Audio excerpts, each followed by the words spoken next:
여러분 만나게 되어서 참으로 반갑습니다. 존경하는 김화수 목사님 목회하시는 교회 와서 이렇게 말씀을 전하게 됨이 더욱 뜻깊습니다. 우리 목사님과의 만남은 약 33년 전으로 거슬러 올라갑니다. 신학대학원에 입학해서 입학식도 하기 전에 겨울방학 동안 히브리어를 배우게 되는 과정이 있는데 그때 처음 만났습니다. 최근 들어서 몇 번 만남을 갖게 되었는데 그때 모습 그대로 신실함을 잃지 않고 계시는 목사님을 뵈면서 참으로 감사한 마음을 갖게 되었는데요. 우리 신실한 목사님의 성품과 영성이 앞으로의 주님의 교회 사역 가운데서도 더욱 크게 펼쳐지리라 기대하면서 또 기도하는 마음으로 이 자리에 섰습니다. 세 번의 기회가 저한테 주어졌는데요. 어떤 말씀을 전할까 생각하다가 시편을 함께 나누면 좋겠다 생각을 했고 주제를 시편과 그리스도인의 신앙이라는 내용으로 잡았습니다. 오늘은 특별히 2편과 110편을 중심으로 살펴볼 텐데요. 세 번에 걸쳐서 나누는 이 수요 말씀이 여러분들에게 좀 더 친숙하게 다가오는 시편의 말씀이 되길 바라고 또 우리 그리스도인의 신앙에 큰 도움이 되는 그런 밑거름이 되는 말씀이 되었으면 합니다. 110편을 오늘 함께 읽었습니다. 110편에 대한 여러 해석의 입장이 있습니다. 종교개혁 시대까지 110편의 해석사를 살펴보면 대체로 강조점은 110편이 예수 그리스도에 대한 예언을 담고 있다는 것입니다. 여러분들이 함께 읽으면서 느꼈겠지만 너는 내 오른편에 앉으라 라는 말씀이 여러 본문을 통해서 우리가 확인될 수 있잖아요. 예수 그리스도의 사역, 예수 그리스도가 지금 어디 계신가를 보여주는 말씀으로 인용되는 말씀이죠.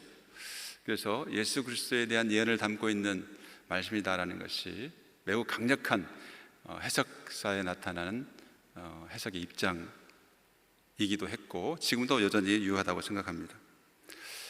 하지만 오늘 한번 질문을 던져볼 수 있다고 생각합니다.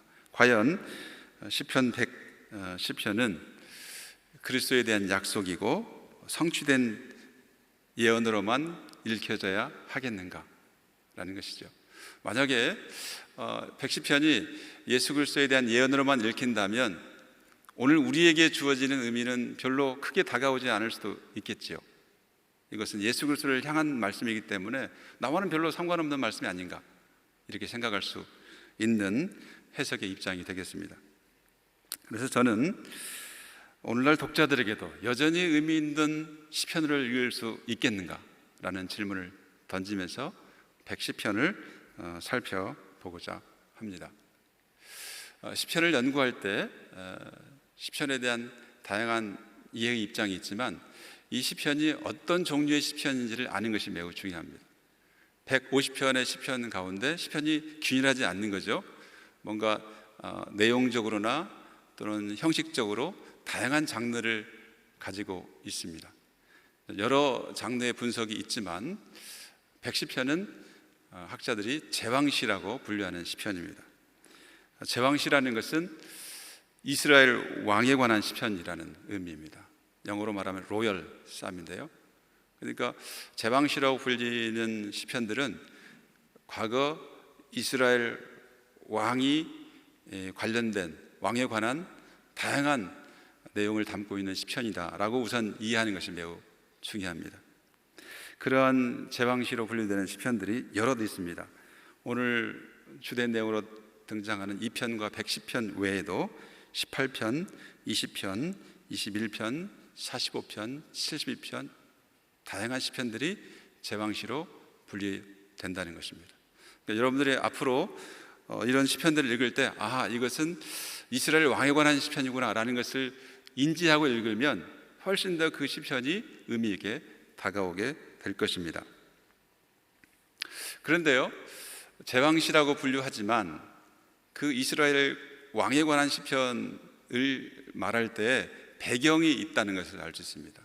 그것을 학문적인 용어로는 이제 삶의 자리라는 표현을 쓰는데요, 오늘 제가 학자들의 말을 많이 소개하게 되는데 여러분들이 그 학자들의 말을 다 이해할 필요는 없습니다. 본문을 이해하는 데 도움이 되면 여러분들이 가져가시고요, 도움이 되지 않는다면 그냥 지나쳐도 될 수 있는 말들이기 때문에 참고해서 들으시면 좋겠는데요, 삶의 자리라는 표현, 지찜 레벤, 독일말로 이렇게 표현하는데요, 이게 제왕시가 같은 제왕시가 아니고 다양한 배경을 가지고 있다는 것이죠.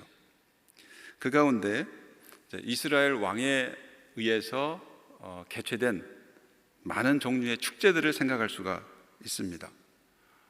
예를 들면 즉위식이 있겠죠. 왕이 되는 즉위식 있겠고, 또는 왕이 배설한 다양한 잔치, 이것도 생각할 수 있겠고, 또 왕의 생일, 또 왕이 된 날을 기념하는 날, 또는 45편을 읽어보십시오. 이것은 왕의 결혼식에 관한 시편입니다.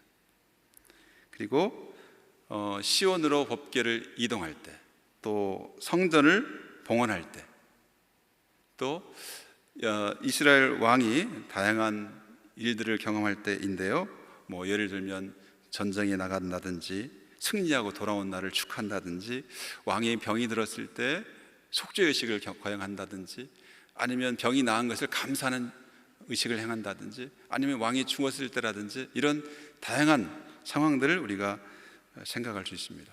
그러니까 제왕시의 배경에는 이런 다양한 상황들이 있을 수 있다는 것이죠. 자, 그렇다면 우리가 110편의 삶의 자리는 어떻게 생각할 수 있을까요? 과연 이 110편은 이스라엘 왕에 관한 시편인데 어떤 상황을 두고 만들어진 시편이고 어떤 상황에서 불려진 시편일까요? 시편 110편에 대한 다양한 제안들이 있었습니다. 지금 화면에서 보듯이 신년 축제, 개약 갱신 축제, 시온 왕실 축제, 또 예루살렘으로의 법궤 이동, 다윗 언약의 승인, 다양한 제안들이 제시되었습니다. 그만큼 110편의 정확한 배경을 알기가 어렵다는 것이죠. 다만 중요한 것은 110편은 이스라엘 왕에 관한 시편이라는 거죠. 자, 그렇다면 우리는 110편을 이해할 때 이스라엘 왕에 관한 시편이지만 그 배경은 다양하게 추론할 수 있다라고 생각하고 110편을 보면 큰 문제가 없을 것이라 생각을 합니다. 우리가 110편을 이해하면서 또 한 가지 생각해야 될 것은 화자가 누구인가라는 것이죠. 도대체 110편을 말하고 있는 화자는 누구인가? 라는 질문을 던질 수가 있습니다. 우리가 110편은 다윗의 시라고 되어 있지만 학자들의 연구에 따르면 이 표제어는 나중에 붙여진 것이라고 여겨지는 것이 일반적인 이해입니다. 그러니까 이 110편을 말한 화자가 누구일까를 말할 때 예언적 신탁을 근거로 한 궁정 예언자라든지 제의 예언자라든지, 또 예언적 계시 양식을 차용한 궁정 시인이라든지 가수, 이런 제안들이 있었습니다. 자, 이것에 대한 공통점은 예언이라는 말에 있습니다. 오늘 본문은 하나님의 말씀을 인용하고 있습니다. 하나님의 말씀을 전달하고 있습니다. 성경에서 하나님 말씀을 인용하고 전달하는 사람은 누구입니까? 예언자죠. 이제 그런 의미에서 궁정 예언자, 제의 예언자, 또는 예언적 계시 양식을 차용한 궁정 시인, 이런 다양한 명칭으로 시편 110편의 화자를 설명하고 있는 것이죠. 저는 이 가운데 시편 110편의 화자를 예언자적 시인 또는 예언자적 화자 이렇게 부르면 좋겠다라는 생각을 합니다. 그러니까 예언자의 역할을 하는 시인, 또 예언자 역할을 하는 화자로서의 시편 110편의 기자의 역할이 드러나 있다는 것이죠. 자, 이러한 배경적인 설명을 함과 동시에, 그렇다면 시편 110편의 시대적인 배경은 무엇일까에 대한 논의도 생각할 수 있습니다. 과연 시편 110편은 언제 지어진 시편일까요? 크게 세 가지 입장으로 말할 수 있습니다. 첫 번째는 즉위 시편으로서 전체 또는 일부가 왕정 시대, 다시 말하면 포로기 이전에 만들어졌다는 입장입니다. 그러니까 포로가 되기 이전 왕정이 있을 때의 시편이라는 것이 첫 번째 입장이고요. 두 번째 입장은 훨씬 뒤로 가서 마카비 하스본 왕과 시대 때 만들어진 시편이다. 특별히 110편의 최종 본문은 하스몬 왕가의 대제사장직을 합법화하기 위한 시편으로 만들어진 것이다. 이런 입장이 있습니다. 그리고 세 번째는 포로기 이후에 이스라엘 회복 프로그램 본문으로 쓰여진 것이다 라는 입장이 있습니다. 시편 110편은 소위 말하는 제왕신학을 받아들이면서도 동시에 제사장직이라는 새로운 요소를 첨가한 것이다 라는 것이죠. 여러분들 왕이 제사장직을 수행할 수 있습니까? 왕이면서 동시에 제사장이 될 수 있을까요? 예를 들면 우시야 왕 같은 경우는 제사장 역할을 하다가 문둥병이 들기도 했죠. 그런 의미에서 왕과 제사장은 어울릴 수 없는 두 가지 직임이라고 생각할 수 있습니다. 그런데 성경을 잘 읽어보면 다른 이해를 가질 수 있습니다. 시편 110편은 본래 왕정시대 왕위 축이나 왕과 관련된 다양한 의식에서 사용되었지만 포로기 이후에 이스라엘의 회복을 꿈꾸는 일종의 프로그램 본문으로 활용된 것이라는 것입니다. 110편은 왕에게 주어지는 제사장직이 새로운 것이 아니라 초기 왕정시대, 다시 말하면 다윗과 솔로몬 시대에 있었던 제사장 왕사상을 보여주고 있다는 것입니다. 여러분들 사무엘 상하를 읽어보면, 그리고 열왕기상을 읽어보면 다윗과 솔로몬은 왕이면서 동시에 제사장 역할을 한 것을 볼 수가 있습니다. 다윗이 에봇을 입었죠. 솔로몬은 1000번제를 드렸죠. 다른 왕과는 다른 특별한 면모를 보여주고 있는 것을 볼 수가 있습니다. 그런 의미에서 시편 110편은 다윗 왕정 초기에 있었던 제왕신학의 재발견이다 라고 말할 수 있겠습니다. 자, 이러한 110편에 대한 배경적 이해를 가지고 이제 110편의 내용이 무엇인지를 살펴보겠는데요. 시편 110편의 구조를 보면 크게 두 부분으로 나눌 수가 있습니다. 1절로 3절과 4절로 7절입니다. 이런 구조 분석도 다른 시각을 가질 수 있지만 두 부분으로 나누는 것은 매우 분명하다 저는 생각을 합니다. 그 근거는 시편 기자가 인용하는 하나님의 말씀에 있습니다. 1절에는 하나님의 말씀이 직접 인용되어 있고 4절에는 하나님의 맹세가 기록되어 있습니다. 내 우편에 앉으라, 하나님의 말씀이죠. 4절에 너는 영원한 제사장이다 라는 하나님의 말씀을 인용하고 있습니다. 그리고 2절과 3절 그리고 5, 6절, 7절이 그에 상응하는 내용을 부연 설명하고 있는 것을 알 수가 있습니다. 자, 이런 구조에 대한 이해를 가지고 110편을 다시 한번 읽어보도록 하겠습니다. 우리 110편 1절 말씀을 한 목소리로 한번 읽어보도록 하겠습니다. 시작. 여호와께서 내 주에게 말씀하시기를 내가 내 원수들로 내 발판이 되게 하기까지 너는 내 오른쪽에 앉아 있으라 하셨도다. 시편 110편이 좀 어려운 것은 인칭 대명사를 이해하는 것이 쉽지 않기 때문에 그렇습니다. 특별히 우리말로 번역된 개역이나 개역 개정에서 말하는 주가 어떤 의미인가를 잘 파악해야 돼요. 여러분들이 뭐 영어 성경이라든지 다른 번역 성경을 가지고 있는 분들은 좀 더 분명할 텐데요. 자, 1절에서 여호와께서 내 주에게 말씀하시기를 할 때 주는 영어로 말하면 Lord입니다. Lord, my Lord. 화자가 지금 내 주라고 지칭하는 사람에게 말했다는 거죠. 화자가 내 주라고 지칭하는 사람은 이스라엘 왕입니다. 여호와께서 지금 화자가 생각하고 있는 이스라엘 왕에게 말씀하셨는데요. 어떻게 말씀하셨다고요? 내가 너의 원수들로 너의 발판이 되게 하기까지 너는 내 오른쪽에 앉아 있으라 말씀하셨다는 거예요.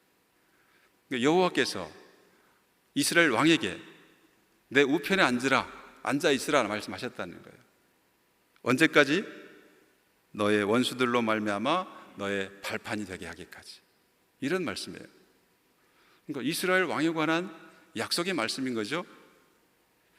자, 이 말씀을 이해하려면 이런 그림들을 이해하면 좋습니다. 과연 내 우편에 앉아 있으라라는 말의 의미가 무엇인가? 이 그림은 이제 솔로몬 시대의 예루살렘 아크로폴리스인데요. 화면에 로마 숫자 3에 해당하는 것이 상단에 있는 부분이 성전의 위치입니다. 성전이 위치한 위치고요. 그 남쪽 편으로 1구역과 2구역이 예루살렘에 있었던 솔로몬 왕궁의 위치입니다. 자, 이러한 구도 속에서 오른편을 어떻게 이해하는가를 이해하는 것이 중요합니다. 성경에서 방위를 동서남북을 이해할 때 이 앞편은 동쪽입니다. 그렇다면 뒤편은 뭘까요? 우리 기도하신 집사님, 앞편이 동쪽이라면 뒤편은 뭘까요? 서쪽이겠죠? 오른쪽은 뭘까요? 남쪽이고 왼쪽은 북쪽이에요. 왜 이런 방위가 생겨나는가? 성전의 방향을 기준으로 방위를 정하기 때문에 그렇습니다. 성전 문이 동편을 향하고 있습니다. 그렇기 때문에 이 기준이 동쪽이 앞면이 되겠고 뒤편이 서쪽이 되겠고 오른편이 남쪽이 되겠고 왼편이 북쪽이 됩니다. 자, 그렇다면 이 그림에서 솔로몬 왕궁은 왼편에 있습니까? 오른편에 있습니까? 앞편에 있습니까? 뒤편에 있습니까? 기도하신 분? 제가 다른 분은 모르니까. 성전, 예루살렘 성전이 지금 3에 있다고 그랬어요. 그렇다면 어떻게 됩니까? 앞에 있습니까? 뒤에 있습니까? 오른쪽에 있습니까? 왼쪽에 있습니까? 기준을 성전 전면이 바라보는 쪽이 앞쪽이라고 그랬어요. 오른쪽, 왼쪽, 앞쪽, 뒤쪽. 지금 성전을 기준으로 하면 오른편에 있는 게 지금 궁전이죠. 자, 그러니까 이 말씀을 솔로몬 궁전의 위치로 이해할 수도 있다는 거죠. 하나님과 왕과의 위치를 오른편에 앉아 있으라는 것이 솔로몬 궁전의 위치를 말하는 것이다 라고 이해할 수도 있습니다. 그런 해석이 충분히 가능하겠죠? 그런데 저는 이런 해석보다는 조금 더 설득력이 있는 것이 이런 그림이라고 생각합니다. 이것은 아부신벨의 라암세스 2세의 보좌인데요. 이 네 인물 가운데 라암세스 2세는 두 번째입니다. 오른쪽에서 두 번째가 라암세스 2세고요. 오른쪽에 있는 게 레 또는 라로 불리는 태양신입니다. 이집트 태양신. 그리고 세 번째가 아문신이고요. 그리고 네 번째가 세트신입니다. 이건 뭐 창조 풍요의 신이고, 세 번째는 뭐 태풍의 신이라고 불릴 수 있는 아문신인데요. 라암세스 2세는 이집트의 최고의 신 레 신의 오른쪽에 있습니까? 왼쪽에 있습니까? 오른쪽에 있습니까? 오른편에 앉아 있죠. 그러니까 오늘 본문에 등장하는 오른편에 앉아 있으라는 말이 어떤 의미를 지니는지를 생각해 보게 하는 그림이죠. 다음을 보면 이집트 파라오 하렘합의 모습인데요, 왼쪽 편에 있는 것이 호루스 신이고 호루스 신 우편에 앉아 있습니다. 자, 공통점이 있죠. 자신들이 믿는 신이 왼쪽 편에 있고 그 신 오른편에 왕이 앉아 있다는 것이죠. 성경에 나오는 110편도 그런 분위기를 반영하고 있음을 알 수가 있습니다. 그러니까 하나님 보좌 우편에 앉으라는 말에 그냥 있는 게 아니고 고대 중동 사회에서 공통으로 가지고 있는 사상을 반영하고 있다라고 생각할 수가 있습니다. 다음 그림은 투트모시스 4세 시대의 그림인데요, 이 품 안에 안겨 있는 것이 왕이고 안고 있는 것이 신입니다. 그리고 왕 발을 따라가 보면 발판이 있고요, 발판 안에 사람들이 이렇게 갇혀 있는 것을 볼 수가 있습니다. 원수들이 발판 안에 갇혀 있는 것이죠. 시편 110편 1절에 내가 내 원수들로 내 발판이 되게 하기까지 라는 말씀을 이해하게 만드는 말씀입니다. 정리해보면 110편 1절 말씀은 단순히 진공 상태에서 주어진 말씀이 아니고 고대 중동에서 충분히 이해될 수 있는 내용과 사상을 반영하고 있다. 하나님께서 자신의 공동 통치자로서 왕을 세워주시고 왕이 원수들을 발판으로 삼을 때까지 책임져 주시고 함께 하신다는 약속의 말씀인 것이죠. 이것은 110편이 이스라엘 왕에 관한 시편이라는 것을 이해할 때 가능한 이해입니다. 2절 말씀을 함께 읽어보도록 하겠습니다. 2절 말씀 시작. 여호와께서 시온에서부터 주의 권능의 귀를 내보내시리니 주는 원수들 중에서 다스리소서. 여기서도 주를 잘 이해해야 됩니다. 이때 주는 당신이에요. 이제 시인은, 화자는 이스라엘 왕을 향해서 말하고 있습니다. 여호와께서 시온에서부터 당신의 권능의 귀를 내보내시리니, 하나님께서 권능의 귀를, 왕으로서 통치할 수 있는 권능의 홀, 권위, 권능을 시온에서부터 주신다는 거고요, 그 권능을 따라서 주는, 당신은 원수들 중에서 다스리소서. 하나님께서 주시는 권능의 귀를 가지고 이스라엘 왕이 원수들을 다스리게 될 것이라는, 다스리라는 예언의 말씀, 약속의 말씀을 전하고 있습니다. 이스라엘 왕이 가지는 권위는 하나님으로부터 온다는 거예요. 하나님께 주시는 권능의 귀를 통해서, 권능의 홀을 통해서 원수들을 통치하게 될 것이라는 약속의 말씀입니다. 이제 3절로 가보겠습니다. 110편에서 가장 이해하기 어려운 본문이 3절입니다. 번역 자체가 어렵습니다. 많은 경우에 오해가 되는 본문이기도 합니다. 이 본문 때문에 청년부 헌신 예배 때 많이 인용되는 본문이기도 하지요. 한번 우리 개역 개정으로 한번 읽어보도록 하겠습니다. 시작. 주의 권능의 날에 주의 백성이 거룩한 옷을 입고 즐거이 헌신하니 새벽 이슬 같은 주의 청년들이 주께 나오는도다. 자, 이때 주도 조심해야 돼. 이 주가 뭔지. 이때 주도 당신입니다. 당신의 권능의 날에 당신의 백성이 거룩한 옷을 입고 즐거이 헌신하니 새벽 이슬 같은 당신의 청년들이 당신께 나오는도다. 기도하신 우리 집사님이시죠? 당신은 누구입니까? 이때 당신은 누구를 가리키는 겁니까? 네, 이스라엘 왕을 가리키죠. 이스라엘 왕을 향해서 말을 하고 있습니다. 자, 그런 맥락을 잘 이해하면 여러분들 본문을 이해하는데 큰 어려움이 없을 것이라고 생각합니다. 그런데 3절은 번역이 쉽지 않아요. 오늘 화면에 보여주셨는데요, 제가 이렇게 번역을 해봤습니다. 당신의 권능의 날에 당신의 백성이 온전히 헌신합니다. 여기는 큰 이견이 없습니다. 왕을 향해서 당신의 권능의 날에 당신의 백성이 온전히 헌신합니다. 거룩의 찬란함 가운데서 새벽 모태로부터 이것도 뭐 큰 이견이 없을 수 있습니다.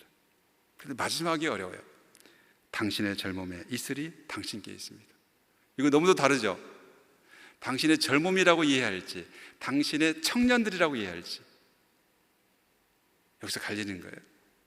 당신의 젊음이라고 한다면 왕을 향한 왕의 젊음이 이슬과 같이 왕성하고 넘친다라는 의미로 이해할 수 있고요, 젊음을 젊은 이들, 청년들이라고 한다면 당신에 속한 청년들이 뭐 이렇게 갈 수 있겠죠. 두 가지 다 가능한 번역인데요, 저는 요 똑같은 얄두테하라는 말이 전도서 11장 9절에 나옵니다. 그런 의미에서 젊음이라고 이해하는 것이 더 낫다라는 생각을 가지고 있습니다. 어쨌든 이건 열려 있는데요, 이 부분을 헬라어 번역 성경인 70인경은 이렇게 번역하고 있습니다. 당신의 젊음이라는 표현을 엑세게네사세라고 번역하고 있고, 그것을 우리말로 번역하면 내가 너를 낳았다, 이렇게 번역될 수 있어요. 히브리어는 똑같아요. 문자는 히브리어는 자음이 똑같아요. 그런데 거기에다가 모음을 어떻게 표시하느냐에 따라서 내가 너를 낳았다라고 번역할 수도 있고요, 그런 뜻이 되고, 한편으로는 너의 젊음 또는 당신의 젊은이들 이렇게 갈 수도 있어요. 이만큼 본문 이해가 쉽지 않은 부분입니다. 그런데 내가 너를 낳았다라고 이해하면 어떤 본문이 떠오르냐면 시편 2편 7절 말씀이 떠오릅니다. 시편 2편 7절은 이렇게 말하고 있습니다. 내가 여호와의 명령을 전하노라. 여호와께서 내게 이르시되 너는 내 아들이라. 오늘 내가 너를 낳았도다. 시편 2편도 제왕시라고 말씀드렸습니다. 시편 2편은 대체로 즉위식 때 불려진 시편으로 이해하고 있습니다. 너는 내 아들이라. 여호와께서 너라고 말하는 상대는 왕이죠. 왕을 향해서 너는 내 아들이다. 오늘 내가 너를 낳았다, 이렇게 말씀하십니다. 이때 오늘은 뭘까요? 왕이 태어난 날일까요? 아니면 다른 날일까요? 만약에 왕이 태어난 날이라고 이해한다면 이해하기 어렵죠. 갓 태어난 아이가 자신에게 하신 하나님 말씀을 전한다는 것이 이해가 안 되는 것이죠. 그래서 이 오늘은 바로 이스라엘 왕이 된 날이라고 이해하는 것이 올바를 것입니다. 이스라엘 왕은 자신이 왕이 되는 날 하나님의 음성을 듣습니다. 이스라엘 왕이 된다는 것은 하나님의 아들이 되는 것이고, 바로 즉위하는 날이 하나님의 아들이 되는 날이라고 이해하는 것이죠. 사무엘하 7장 14절에 보면 다윗 언약이 나오는데요, 하나님께서 다윗 언약을 맺으시면서 그런 말씀하십니다. 너의 아들, 너와 너의 아들은 내 아들이 나의 아들이 되고 나는 너의 아버지가 되겠다. 그러니까 이스라엘 왕과 하나님과의 관계가 아버지와 아들의 관계라는 거죠. 그러니까 아들이라는 말이 얼마나 구약 성경에서 중요한 것인가를 알 수 있습니다. 물론 출애굽기 4장 22절 같은 경우는 이스라엘을 나의 장자라고 표현하기도 합니다. 큰 맥락 속에서는 이스라엘 전체가 하나님의 아들로 인정되기도 하지만, 특별히 다윗을 중심으로 한 이스라엘 왕이 하나님과의 관계 속에서 아들로 인정된다는 것을 알 수 있습니다. 그런 의미에서 3절에 주의 권능의 날은 여러 가지 해석이 가능합니다. 왕이 되는 날로 이해할 수도 있겠죠. 왕이 전쟁을 나가기 위해 출정하는 날이 될 수도 있겠죠. 아니면 왕이 전쟁하고 난 다음에 승리한 날을 기념하는 날이 될 수도 있겠죠. 그렇기 때문에 백시편에 대한 배경이 다양하게 이해될 수 있는 것이죠. 중요한 것은 하나님께서 이스라엘 왕을 자신의 공동 통치자로 삼으시고 자신의 우편에 앉게 하시고 그 통치를 이루게 하시고 그 왕을 통해서 승리를 경험하게 하시고 하나님께서 주신 권능의 귀로 원수들을 다스리게 하신다는 말씀입니다. 이제 후반부를 살펴보도록 하겠습니다. 후반부의 주제는 야훼 하나님의 맹세가 나타나는데 멜기세덱과 같은 제사장 왕이라고 말할 수 있습니다. 4절 같이 한번 읽겠습니다. 시작. 여호와는 맹세하고 변하지 아니하시리라.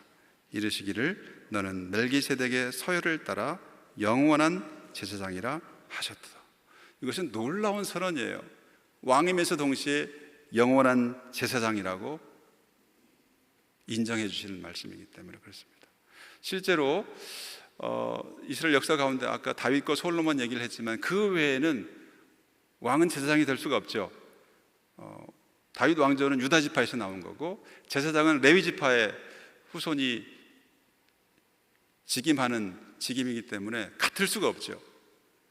그 모범을 따른다면 유일한 사례가 바로 멜기세덱입니다.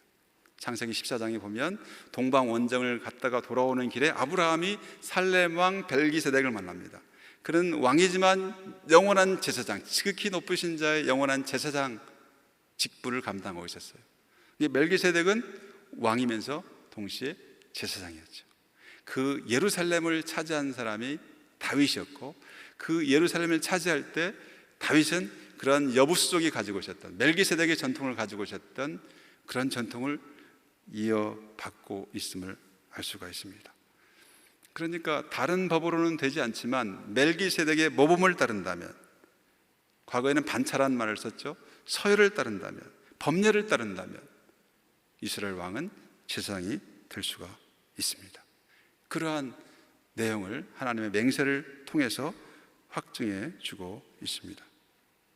5절 6절 같이 한번 읽겠습니다. 시작. 주의 오른쪽에 계신 주께서 그의 노하시는 날에 왕들을 쳐서 깨뜨리실 것이라. 문 나라를 심판하여 시체로 가득하게 하시고 여러 나라의 머리를 쳐서 깨뜨리시며. 이때의 주도 여러분들이 잘 생각해야 됩니다.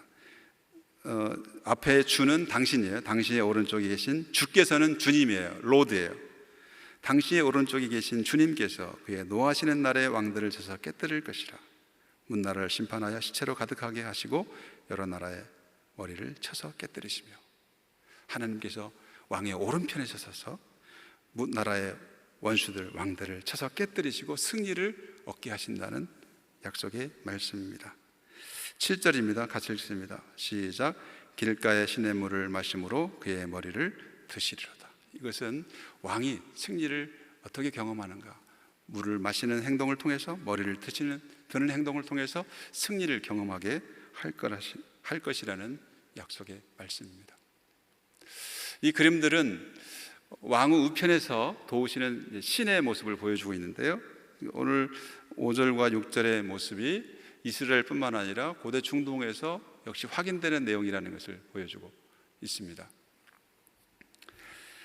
110편의 중심 주제, 첫 번째 단락에서는 시온 왕을 야훼의 통치를 위해서 오른편에 초청하시고 능력의 귀호 또는 능력의 호를 보내심으로 그의 통치를 보장하신다는 내용이고요, 두 번째 단락은 야훼 하나님의 맹세를 통해서 시온 왕이 멜기세덱의 방식을 따라서 영원한 제사장직을 수행하게 된다는 것이고요, 이런 야훼 통치는 시온에 세운 제사장 왕을 통해서 이루어질 것이라는 것입니다. 하나님의 통치가 하나님이 직접 하실 수도 있지만 하나님이 세우신 이스라엘 왕 제사장을 통해서 이루신다는 것입니다. 과연 이러한 내용이 신약 성경에서는 어떻게 이해될 수 있을까요? 먼저 직접 인용된 곳들이 있습니다. 공관복음서와 사도행전 두 것 모두 다윗이 이 시편의 저자라는 사실을 전제하면서 예수의 메시아 되심과 하나님의 아들 되심을 증명하고자 하고 있습니다.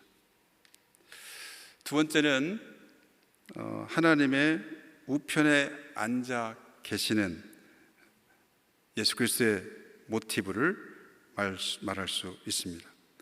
여러 본문에서 예수 그리스도의 하나님 아들 되심과 부활을 천상의 좌장하심을 통해서 증언하고 있는데요, 예수님은 천상의 보좌에 앉으셨고 심판과 구원을 통해 자신의 능력을 보여주시는 하나님의 통치에 참여한다는 것입니다. 그래서 장차 구름을 타시고 권능의 우편에 앉아 계신 예수님께서 오실 것이라는 것이고요. 고린도전서 15장을 보면 특별히 110편과 시편 8편 7절을 통해서 부활하신 예수님이 하나님의 보좌 우편에서 만물을 다스리신다는 그리스도의 통치를 강조하고 있습니다. 이처럼 신약의 많은 본문에서 예수 그리스도가 하나님 보좌 우편에 앉아 계신다는 것을 말하고 있고요. 그런 내용이 사도신경에 나와 있죠. 그런데 그 유일한 근거가 시편 110편에 있다는 것입니다. 세 번째로 신약 성서에서는 이제 멜기세덱 모티브를 통해서 보여주고 있습니다. 예수님께서 대제사장직을 수행하는데 멜기세덱의 모범을 따라서 반차를 따라서 하신다는 것입니다. 히브리서 5장 5절 6절은 시편 4절과 시편 2편 7절의 조합입니다. 그리고 히브리서 7장은 시편 110편 4절과 창세기 14장 멜기세덱 본문을 나름대로 해석을 통해서 보여주고 있는 내용이라고 말할 수 있습니다. 시편 110편 1절과 4절의 내용을 결합해 보면 하나님의 우편에 앉아서 그의 모든 원수들이 그의 발판이 될 때까지 기다리고 계시는 대제사장의 모습을 말할 수가 있습니다. 결과적으로 신약 성서에서 시편 110편의 기능은 예수 그리스도의 메시아됨을 증언하고 있다라고 말할 수 있습니다. 예수님은 하나님의 아들이십니다. 그분은 십자가의 죽으심으로 인류를 위해 단번에 제물이 되셨습니다. 부활하신 예수님은 승천하셔서 하나님 보좌 우편에 앉으셨습니다. 그곳에서 그분은 원수들을 정복하실 때까지 하나님의 통치를 이루실 것입니다. 이러한 모든 진술이 시편 110편을 통해서 예언되고 확인되고 있습니다. 시편 110편에서 나의 주라고 불리는 사람은 다윗의 왕위를 잇는 시온의 왕입니다. 다윗의 언약을 따라 그는 하나님의 아들로서 통치하고 있습니다. 뿐만 아니라 그분은 멜기세덱의 방식을 따라 영원한 제사장의 직무를 감당합니다. 그는 영원한 제사장으로서 축복의 중재자가 됩니다. 그는 야훼 보좌 우편에 좌정하심으로 천상에서 하나님의 통치에 참여하십니다. 그는 하나님의 위임과 도우심으로 모든 원수들을 정복하고 하나님의 통치를 이루실 것입니다. 이러한 시온의 왕은 다윗의 자손이며 다윗의 주님이십니다. 어떻습니까? 시편 110편이 놀랍죠? 그런데 시편 110편의 의미는 여기서 끝나지 않는다는 것입니다. 그리스도를 위한, 그리스도인을 위한 말씀이 될 수 있다는 것입니다. 그리스도인들은 하나님을 예비하며 축복의 중재자가 되어야 할 제사장들입니다. 베드로전서 2장 5절을 통해서 우리는 거룩한 제사를 드릴 제사장이라는 것을 알 수가 있습니다. 모든 신자는 제사장이라는 루터의 말이 증명되는 것이지요. 그리스도인들은 하나님의 아들로서 왕적 지위를 얻습니다. 요한복음 1장 12절은 그래서 중요합니다. 영접하는 자 곧 그의 이름을 믿는 자들에게는 하나님의 자녀가 되는 권세를 주셨다. 하나님의 자녀라는 게 뭔가? 구약시대의 용어로 말하면 이스라엘 왕이 되는 거예요. 왕적 신분을 얻게 되는 것입니다. 그리스도인들은 하나님의 자녀로서 제사장 왕입니다. 베드로전서 2장 9절에는 왕 같은 제사장이라고 되어 있죠. 요한계시록 1장 6절 한번 찾아보겠습니다. 시간이 많이 지났는데요, 한 두 구절만 찾아보고 마치도록 하겠습니다. 요한계시록 1장 6절, 우리 기도하신 분 한번 읽어주시죠.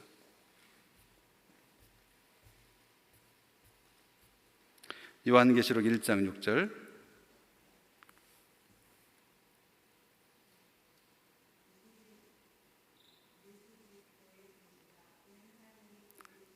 1장 6절, 요한계시록 1장 6절. 자, 그의 아버지 하나님을 위하여 우리를 뭐로 삼으시고요? 나라와 제사장으로 삼으신 그에게. 우리를 나라와 제사장으로 삼으셨대요. 이 나라는 왕이라고 이해할 수도 있습니다. 왕과 제사장으로 삼으신 하나님을 보여주고 있습니다. 우리 그리스도인들이 하나님의 권능 안에서 왕과 제사장직을 수행할 사람들이라는 것을 보여주고 있는 것입니다. 바울은 에베소서 2장 6절에서 놀라운 진술을 하고 있습니다. 한번 찾아보겠습니다. 에베소서 2장 6절 4절부터 6절까지 같이 한번